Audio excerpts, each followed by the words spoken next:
Good evening. I'm John Batchelor. This is The John Batchelor Show. The evening of 31 August 2013, white steam from a building in North Korea. The building, you can see it on a photograph supplied by The Guardian. The building is part of the housing for steam turbines and electric generators. We're at a nuclear complex in North Korea called Yongbyon. This white steam and the restart of the generators is said to be part of the ramping up, the turning on line, the Yongbyon nuclear generator one more time. The North Korea predation over these last weeks seemed to be mollified by some remarks from the capital and from the leadership.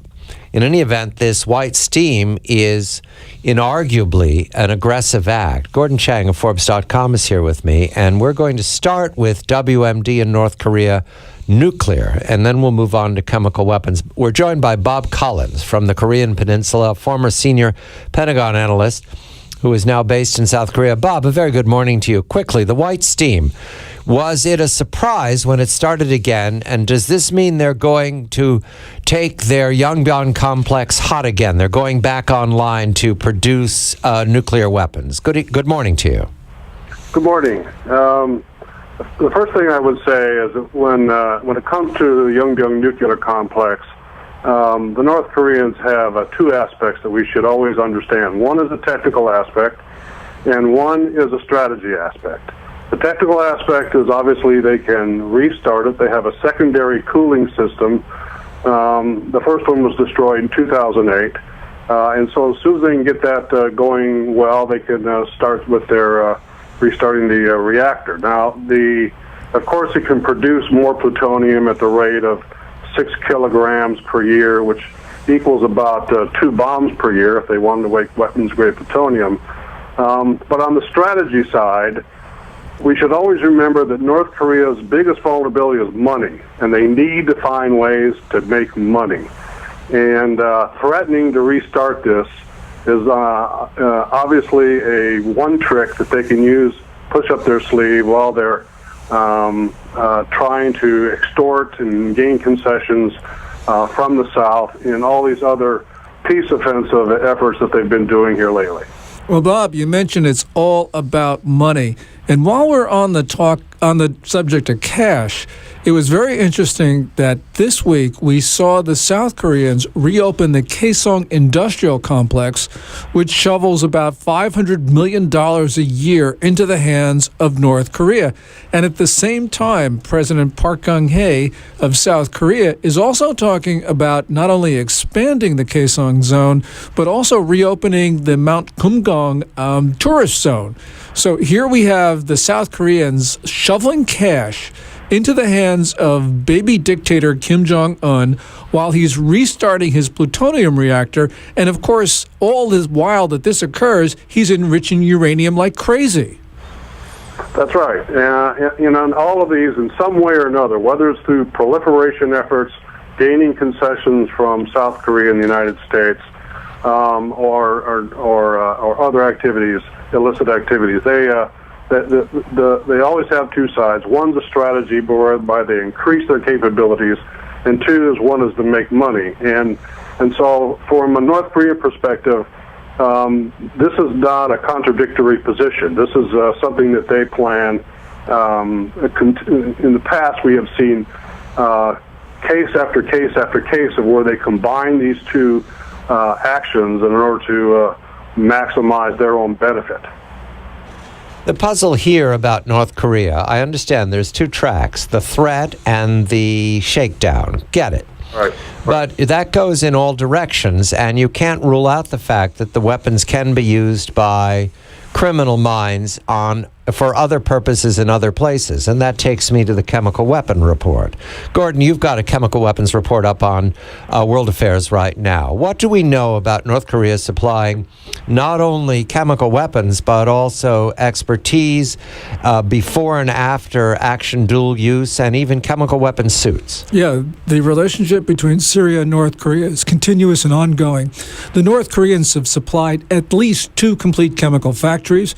They helped the Syrians Koreans make warheads to synthesize chemicals, and incredibly enough, there are North Korean military officers near the front lines of the Civil War, presumably directing the use of these chemical weapons. North Korean officers were spotted near Aleppo this year, and Aleppo is important because that was one of the first sites of use of chemical weapons in February or early March. The puzzle, Bob, is this long-standing problem known at the Pentagon and regarded as secondary to the nuclear weapons story, and that's why it has not received attention? Is this just the business as usual in arms trade and rogue states? Well, certainly North Korea's weapons program is well known by the Pentagon, but yes, it does not receive the attention that the nuclear program does, because basically it's the greater threat to the United States national security interests is the nuclear program. Right. But to add on to what Gordon was saying, this is a exchange that's been going on between North Korea and Syria since the early 70s.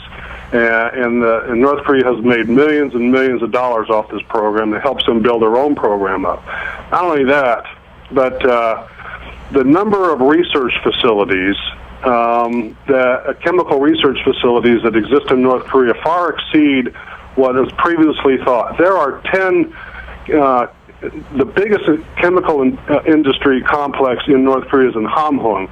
They have 10 research sites alone in that area with 600 researchers. Their ability to make and improve chemical weapons is probably far beyond what we had previously thought. And they use personnel in the Middle East. There's a total of 6,000 North Koreans throughout the Middle East. That includes military, party personnel, scientists, and construction folks that help build these programs, both nuclear and chemical and missile. And so the ability for them to both make money and to spread this technology is pretty overwhelming. Your opinion, Gordon, has this chemical weapons threat been taken seriously by the United States when it considers China's hand in all this? We know China is the protector and guarantor of North Korea. Do they just leave out the chemical weapons conversation?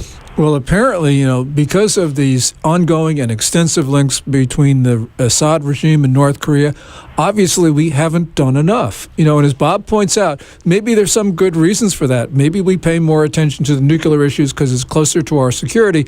But nonetheless, we have been negligent in allowing these relationships to continue. And it's not just chemical weapons that Assad and Kim deal with each other. They also sell nuclear reactors to the Syrians. Those were the ones that were destroyed in September 2011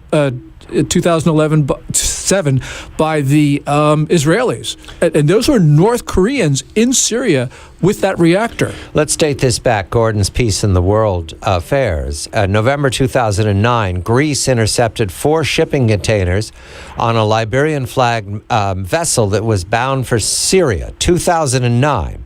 The containers revealed 13,000 protective suits that have a dual use. It could be used, say, in agriculture, but they're also very useful for handling chemical weapons and chemical weapon battlefield. I note that there were also 23,000 gas detectors in the containers.